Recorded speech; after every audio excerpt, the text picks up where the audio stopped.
मेरे प्रिय छात्रों, आज हम क्लास 11th में साइंस सब्जेक्ट में, अगर आप बच्चे 10वीं के बाद साइंस सब्जेक्ट आप लेते हो तो उसमें आप कौन कौन सा विषय पढ़ोगे। पहला है हिंदी अनिवार्य, दूसरा है अंग्रेजी अनिवार्य, तीसरा है बच्चों भौतिक विज्ञान, चौथा है रसायन विज्ञान और जो पांचवा सब्जेक्ट है वो ऑप्शनल है। कुछ बच्चे मैथमेटिक्स लेंगे और कुछ बच्चे जो है बायोलॉजी लेंगे। तो आज बच्चों हम लोग साइंस वाले बच्चों के लिए, जो बच्चा साइंस पढ़ना चाहेगा, जिसका एक अनिवार्य विषय है भौतिक विज्ञान, भौतिक विज्ञान के बारे में हम लोग कुछ अध्ययन करेंगे। अब इसमें बच्चों भौतिक विज्ञान का है पहला चैप्टर है, प्रथम अध्याय जो है पार्ट फर्स्ट है, जिसको हम कहते हैं भौतिक जगत। इसका पहला बच्चों भौतिक विज्ञान का पहला अध्याय जो है जिसका नाम है भौतिक जगत। तो भौतिक जगत जानने से पहले हम लोग साइंस क्या होता है उसके बारे में जानेंगे। साइंस का मतलब होता है, अब जिसे बच्चों हम इसे क्या कहते हैं, विज्ञान कहते हैं। इंग्लिश में इसे हम साइंस कहते हैं। तो पहले हम इसके बारे में एक लाइन जानना चाहेंगे कि ये साइंस आया कहाँ से। बच्चों ये जो साइंस शब्द है ये लैटिन भाषा के सिंटिया नामक शब्द से उत्पन्न हुआ है। कहाँ से उत्पन्न हुआ है? ये लैटिन भाषा के, तो हम ये कह सकते हैं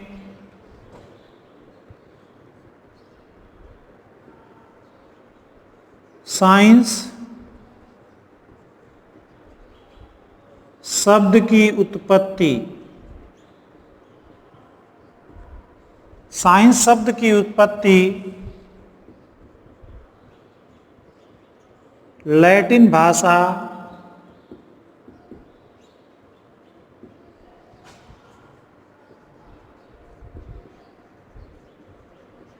सिंटिया SCIENTA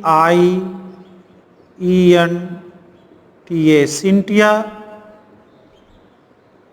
नामक शब्द से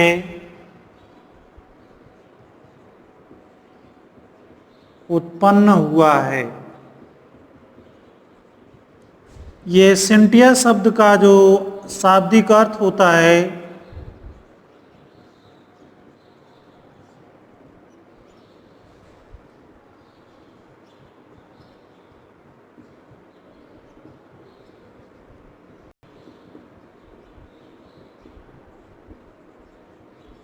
जानना या ज्ञान से होता है। या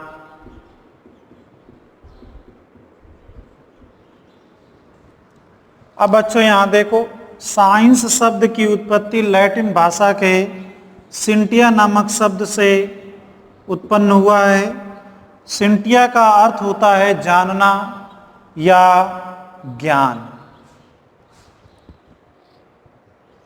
ठीक है बच्चों, सिंटिया का अर्थ क्या होता है? ज्ञान या जानना। संस्कृत शब्द जो है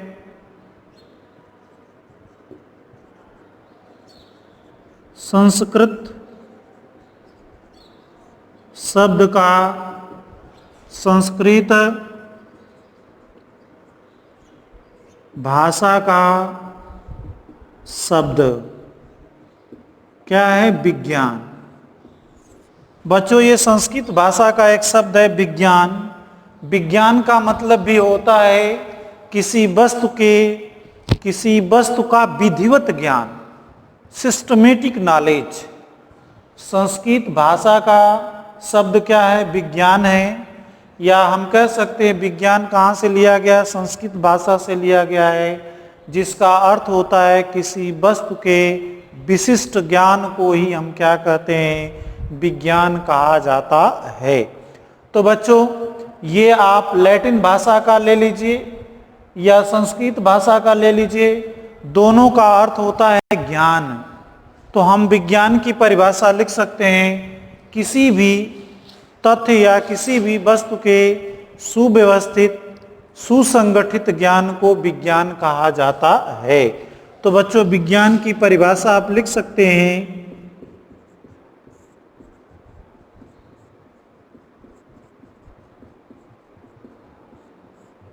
विज्ञान की परिभाषा क्या लिख सकते हैं, किसी वस्तु के व्यवस्थित एवं सुसंगठित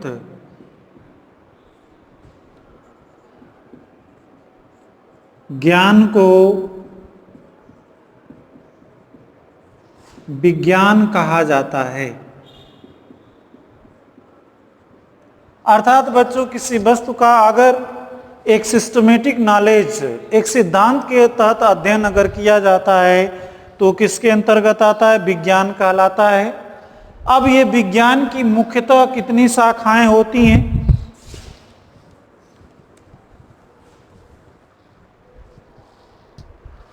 अब ये बच्चों जो विज्ञान आपका है, विज्ञान को मुख्यतः 3 शाखाओं में विभक्त किया जाता है। पहला है भौतिक विज्ञान, दूसरा है रसायन विज्ञान और तीसरा है जीव विज्ञान। तो बच्चों आज हम लोग इस विज्ञान, जो बच्चा विषय लेगा उस विषय के अंतर्गत उसका एक जो मुख्य विषय होता है भौतिक विज्ञान होता है, उसके बारे में अध्ययन करेंगे। अब भौतिक विज्ञान है क्या? अब आप देखिए भौतिक विज्ञान की परिभाषा कैसे कहां से आती है।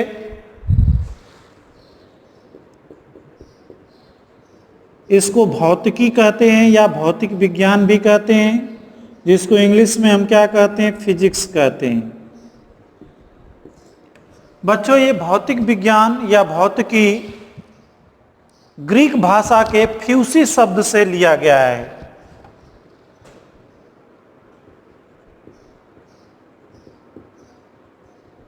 फिजिक्स की उत्पत्ति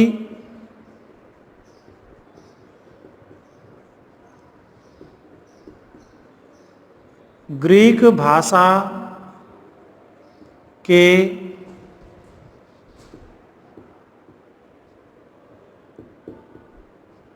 फ्यूसिस शब्द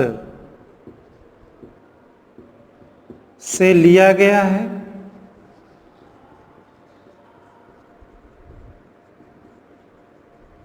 जिसका अर्थ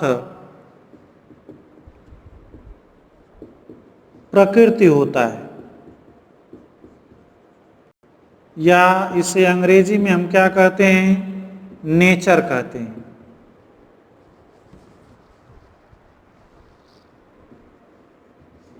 अब यहां पर देखो बच्चों, ये फिजिक्स शब्द की जो उत्पत्ति है ये किससे है, ग्रीक भाषा के फ्यूसिस शब्द से लिया गया है। फ्यूसिस शब्द का अर्थ होता है प्रकृति। अर्थात हम यह कह सकते हैं कि विज्ञान की वह शाखा जिसके अंतर्गत प्रकृति एवं प्राकृतिक घटनाओं का अध्ययन किया जाता है उसे भौतिकी या भौतिक विज्ञान या फिजिक्स कहा जाता है। तो भौतिकी की परिभाषा आप लिख सकते हैं,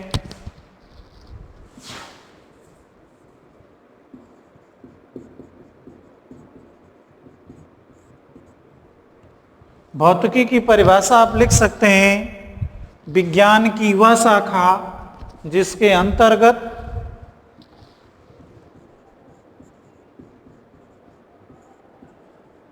विज्ञान की वह शाखा जिसके अंतर्गत प्रकृति एवं प्राकृतिक घटनाओं का अध्ययन किया जाता है।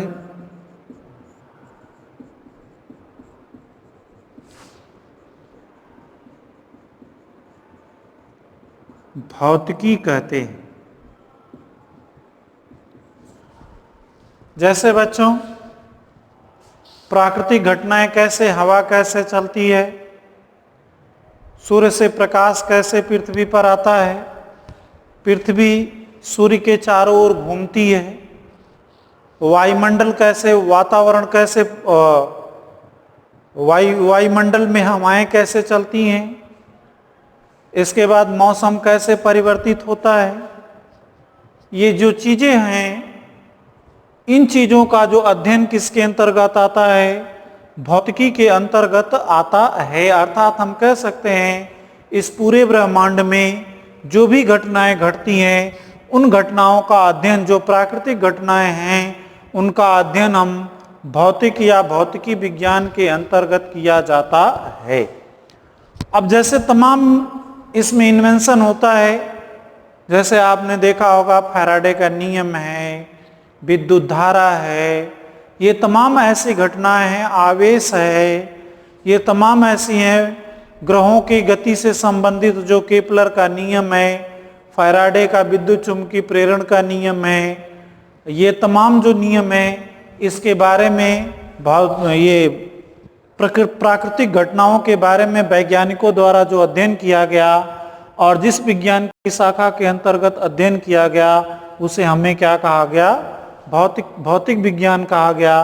तो हम सिंपल से एक परिभाषा लिख सकते हैं, विज्ञान की वह शाखा जिसके अंतर्गत प्रकृति एवं प्राकृतिक घटनाओं का अध्ययन किया जाता है, उसे भौतिकी कहते हैं।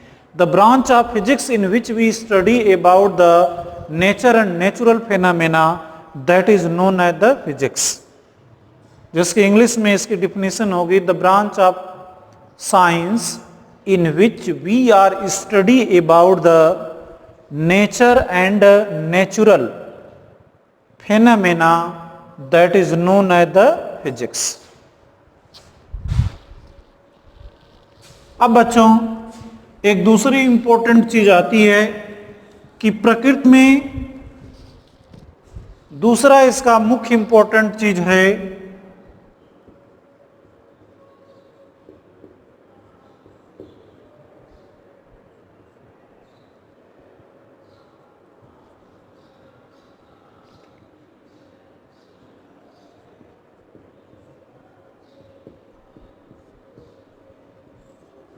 बच्चों, प्रकृति में 4 प्रकार के बल पाए जाते हैं।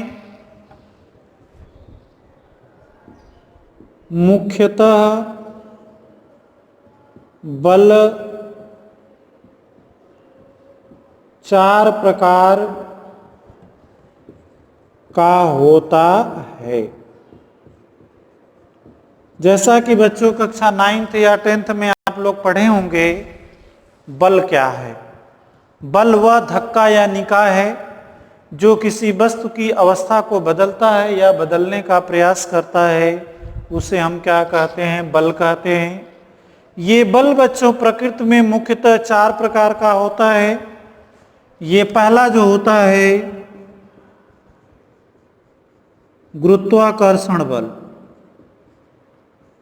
पहला कौन सा बल होता है? प्रकृति में पाया जाने वाला पहला बल कौन सा है? गुरुत्वाकर्षण बल। गुरुत्वाकर्षण बल बच्चों है क्या? कि ब्रह्मांड में स्थित 2 पिंडों के बीच लगने वाले आकर्षण बल को हम क्या कहते हैं? गुरुत्वाकर्षण बल कहते हैं। तो ये है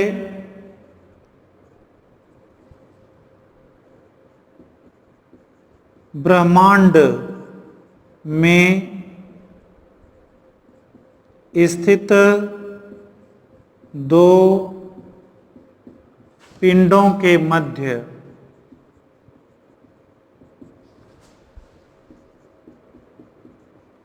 लगने वाले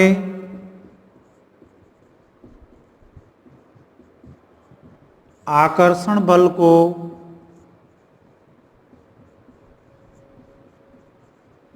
गुरुत्वाकर्षण बल कहते हैं।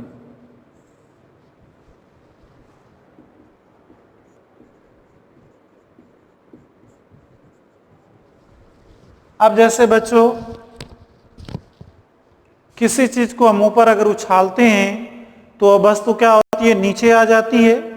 अर्थात इससे स्पष्ट होता है कि किसी भी चीज को अगर ऊपर से नीचे गिराया जाए, ऊपर इसको ले जा करके नीचे छोड़ दिया जाए, तो जब नीचे आती है इसका मतलब उसके अवस्था में परिवर्तन होता है और वो पृथ्वी पर गिरती है। इसका मतलब पृथ्वी द्वारा इस वस्तु पर बल लगाया जाता है और इसी बल को हम क्या कहते हैं, गुरुत्वाकर्षण बल कहते हैं। यह गुरुत्वाकर्षण बल बच्चों ब्रह्मांड में प्रत्येक वस्तु एक दूसरे पर बल लगाता है। पृथ्वी सूर्य पर लगाता है, सूर्य पृथ्वी चंद्रमा जितने भी ग्रह तारे जितनी भी चीजें हैं सब पर बल लगता है। तो इस बल को हम क्या कहते हैं, गुरुत्वाकर्षण बल कहते हैं। गुरुत्वाकर्षण बल जो होता है बच्चों, गुरुत्वाकर्षण बल दो पिंडों के द्रव्यमानों के गुणनफल के समानुपाती एवं दूरी के वर्ग के व्युत्क्रमानुपाती होता है। अर्थात बच्चों ये जो है कैपिटल जी m1 m2 बटे आर स्क्वायर, यहाँ पर ये आपका गुरुत्वाकर्षण बल है, ये सार्वत्रिक गुरुत्वाकर्षण नियतांक है। ये दोनों पिंडों का क्रमशः द्रव्यमान है। ये आर क्या है, दोनों के बीच की दूरी है। तो ये गुरुत्वाकर्षण बल क्या होता है, दोनों पिंडों के द्रव्यमान के गुणनफल के समानुपाती और उनके बीच की दूरी के वर्ग के व्युत्क्रमानुपाती होता है। यह बच्चों दीर्घ परासी होता है।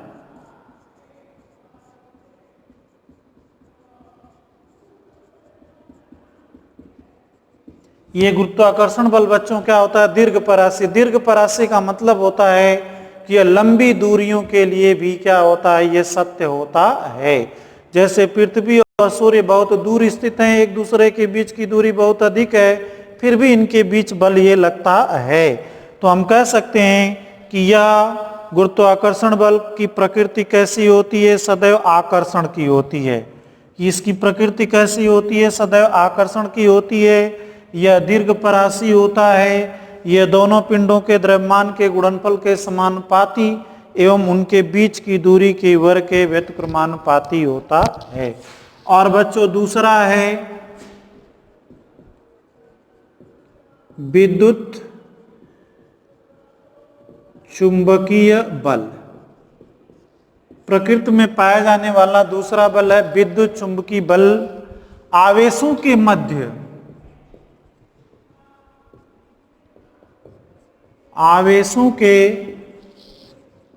मध्य लगने वाले बल को विद्युत चुंबकीय बल कहते हैं। ये बच्चों विद्युत चुंबकीय बल क्या है, आवेशों के मध्य लगने वाले बल को हम क्या कहते हैं, विद्युत चुंबकीय बल कहते हैं। ये समान या सजातीय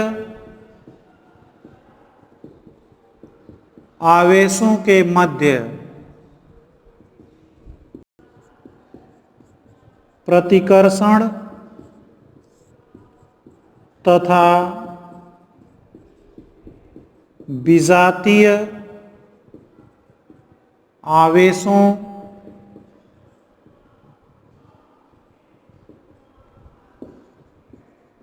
मध्य आकर्षण का बल लगता है।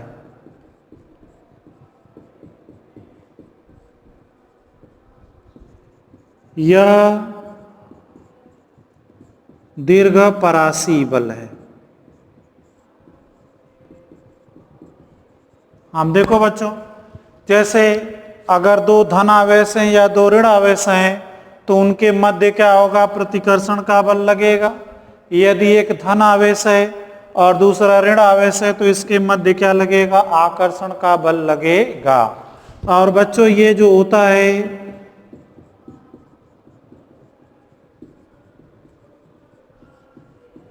ये दोनों आवेशों की मात्राओं के गुणनफल के समानुपाती होता है और उनके बीच की दूरी के वर्ग के व्युत्क्रमानुपाती होता है।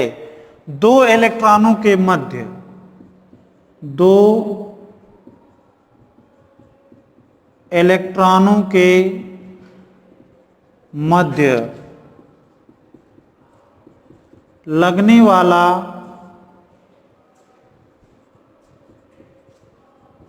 विद्युत चुंबकीय बल गुरुत्वाकर्षण बल से 10⁻36 गुना बड़ा होता है। इसका मतलब भी बच्चों हो गया कि जो आपका विद्युत चुंबकीय बल है ये गुरुत्वाकर्षण बल से बड़ा है। और बच्चों आपका तीसरा जो है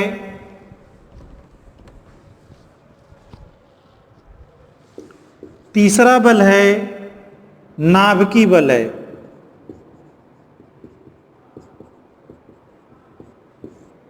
तीसरा क्या है, नाभिकीय बल। जैसा कि आप जानते हो कि किसी परमाणु के नाभिक में प्रोटॉन और न्यूट्रॉन होता है, तो प्रोटॉन और न्यूट्रॉन के बीच में जो नाभिक के अंदर जो बल लगता है उसे हम नाभिकीय बल कहते हैं। यह प्रबल बल होता है, यह बहुत ही प्रबल होता है, यह लघु परासी है।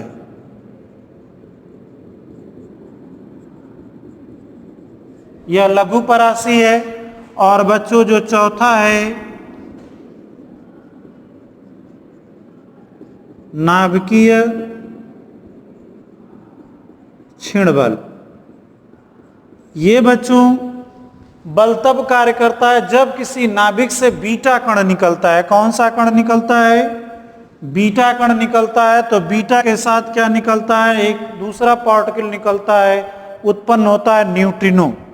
जब ये किसी नाभिकीय अभिक्रिया में नाभिक से जब बीटा उत्सर्जित होता है तो उसके साथ न्यूट्रिनो निकलता है, उस समय यह क्षणिक समय के लिए यह बल उत्पन्न होता है और इस बल को हम क्या कहते हैं, नाभिकीय क्षीण बल कहा जाता है। तो बच्चों सबसे जो प्रबल बल होता है विद्युत चुंबकीय बल, सबसे प्रबल जो होता है नाभिकीय बल होता है। इससे जो कम होता है विद्युत बल होता है। विद्युत बल के बाद जो होता है नाभिकीय क्षीण बल होता है और जो सबसे कम होता है वह गुरुत्वाकर्षण बल होता है। तो बच्चों आज के लिए